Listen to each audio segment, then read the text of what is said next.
Hello everyone, my name is Relax and Panic and this is another reaction to Hunter x Hunter. And as always, if you want to see the reaction itself, just go down into my descriptions, follow the links, replace the circumflex dot parts with real dots, and enjoy. Once you've done, feel free to come back here and hear my thoughts about this episode. So, see you soon. For those that came back, welcome back.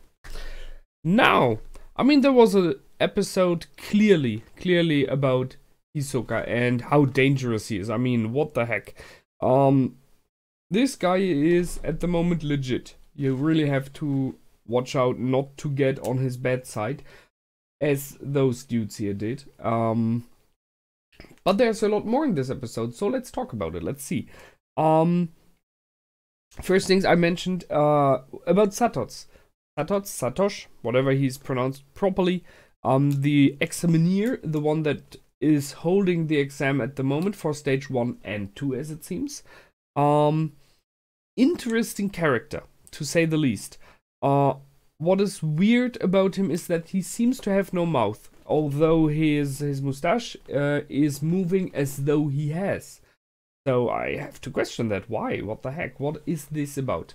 So, no idea. We will see, possibly, maybe there's a reason to it, I don't know.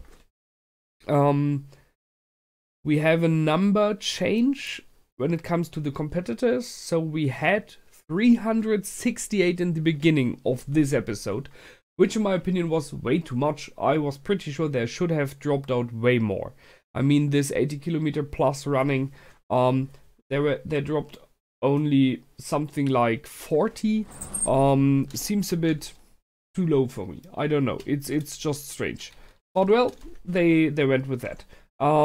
Now at the end of the episode, we are at 148. Just saying, in the swamps we lost 220 people. That's a lot. And if we go through it, how we lost them, they're probably all dead. Or at least the most of them. So I really have to ask myself, for those who are in here, who were meant to be the second, third, 30th time in this test, how did they survive the tests before? It's not a fail rate, it's deadly. That's a bit it just makes mathematically no sense to me. If like in this swamp more than half of the people died there, just 10% dropped out before that. So I don't know, maybe they made it harder this time and kill more people, which, well, you can discuss about that, if that is a good thing to do. If you kill every second person who wants to become a member of your secret cult, of your organization, of your, in this case, hunter organization, sure, people are willing to risk their lives, but they, in my opinion, they would have the options to see already before that if those should be ready to enter, if those should be able to survive at all, you know? And, the most of those that we have seen dying possibly were not ready. So, just checking that before would have saved lives. I don't know.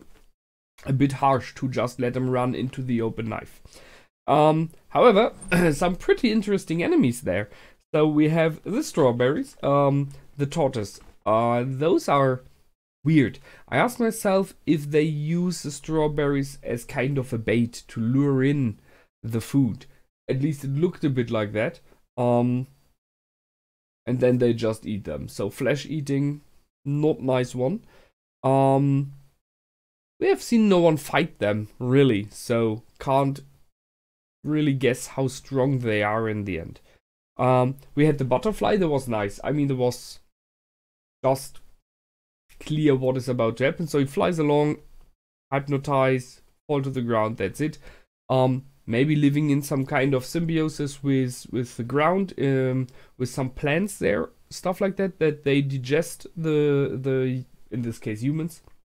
And the butterfly is able to feed off the corpses meanwhile. I mean, he does not need a full-grown human, I guess. So maybe some kind of symbiosis there. We had the Claymore mushrooms, very fitting name.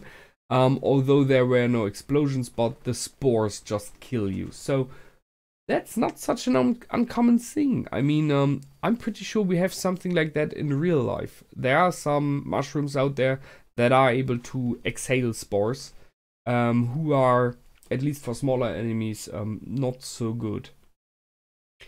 And we have the Raven. So, I mean, when this Raven appeared the first time, the camera was so long on him, so long, there was clear something is weird about this Raven. And yeah, they showed it in the end.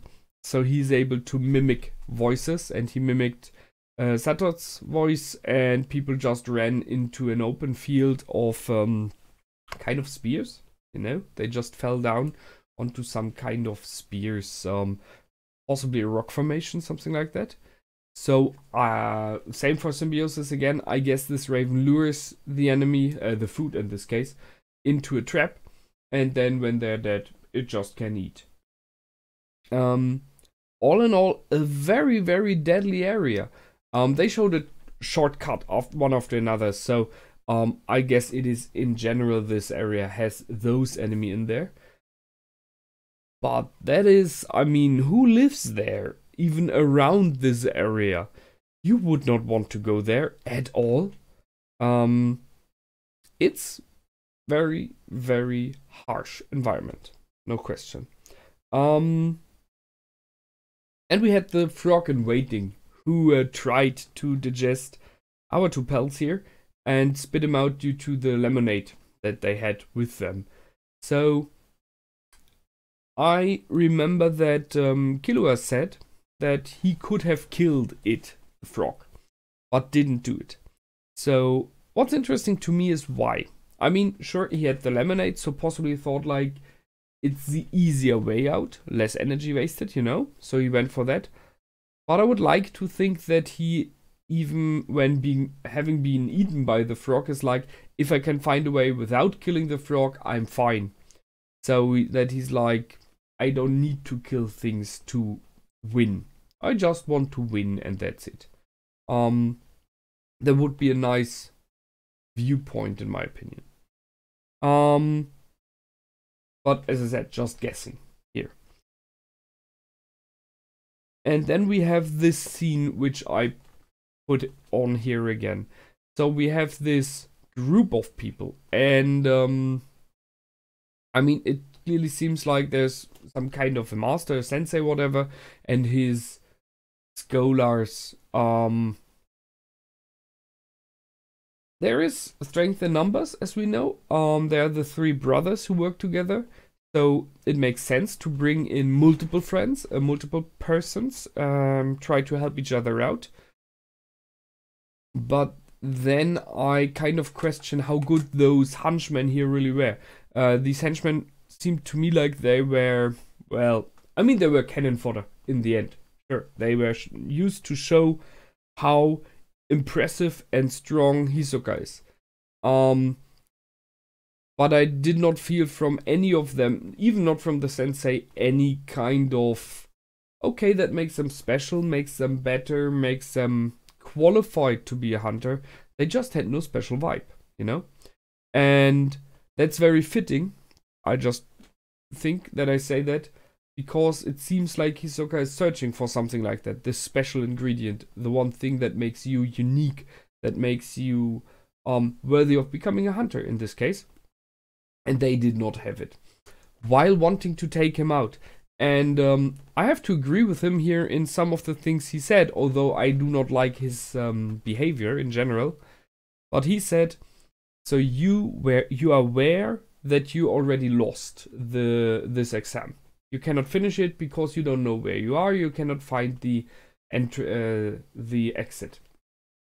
So while admitting to yourself that you lost, you want to judge on someone else if or if not this person should be a hunter. He's right there. That's very questionable. Although being the one that then judges them is not nice either, especially because his judgment means death.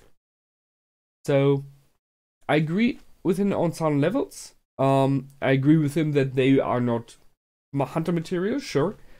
But this cold-blooded way of just killing people is something I do not like. So, I mean, possibly most of you don't either.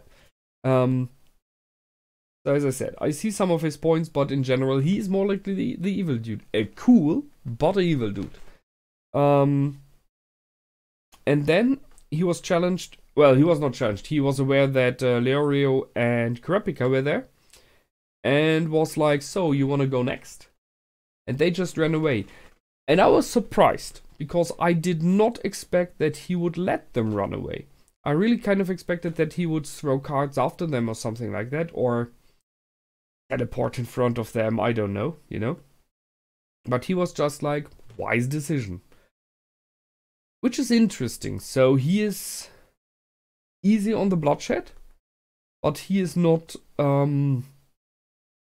bloodthirsty. You know, he does not follow them because he just wants to kill. He made a point, and he then ended the argument. So it could have ended there. And then Leorio comes back, which is another surprise, because, I mean, I don't think that he's someone who is overestimating himself. I think he's pretty aware of how good he is. And he's not good enough against someone like the mage. So the question is, why did he come back? He made a strong entrance, it looked pretty cool, no question there. And the statement that he cannot pass by something like that, he cannot look away from something like that, this killing. Once again, in my opinion, show that he's a really, really good dude. He's just not really good at understanding the concept of live to fight another day. He was like, I cannot ignore this. I have to instantly do something. Although he's aware that he will very likely lose this. And I mean, he clearly did. Not very clever. Very good and positive and kind of heartwarming. You know, a good soul. But not very clever. And yeah, he was judged. He was not killed, so it's this special spark. Maybe it is that. Maybe it is that what it is about. And we had a very interesting fight sequence with Hisoka and Gon. Where it's, although Gon is really good, as we have seen, he is in no moment a real challenge for Hisoka. So even when he at least partially surprised him with hitting into the sand and thus creating a dust fountain and taking his view to slip in behind him. Even then, he was clearly outmatched instantly. So he was choked nearly out of life. And I mean, that could have been the end of the series, clearly.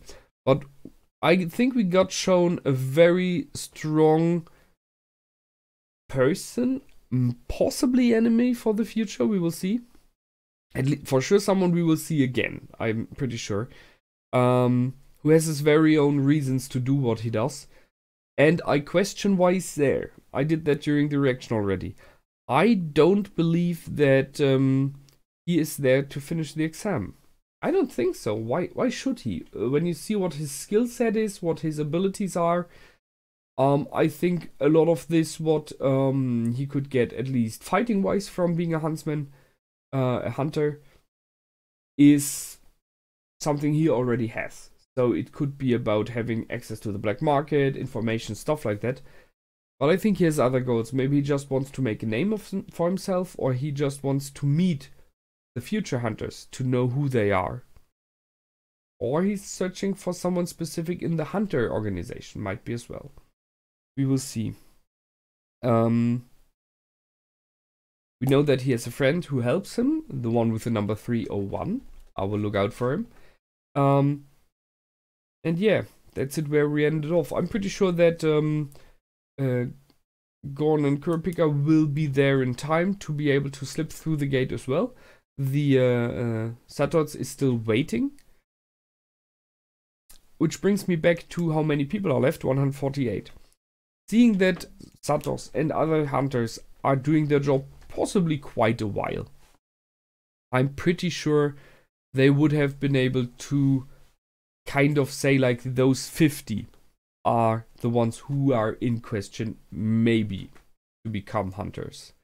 And I think highly enough of the hunters as they were portrayed by now, and as what we've seen from different people, from Satos as being a hunter himself, to the people that made the first calls, like the captain and the family that brought him there. Those all, and the old lady, they all were generally, I would say, good people who had an eye for people. And if you see those are not hunters, those are just the ones helping them, I would guess that the hunters should be able to judge personalities, characters, and abilities good enough to say, we are not going in with 400 and kill 300 of them, but instead say like, those 50 it is, rest, goodbye. So I have to kind of question the killing. But well, it's about to be a competition that maybe they want to just make sure by this killing that you really are sure what you want to do if you join there. We will see. That's it from me this time. I hope you liked. I did. It was a good episode again.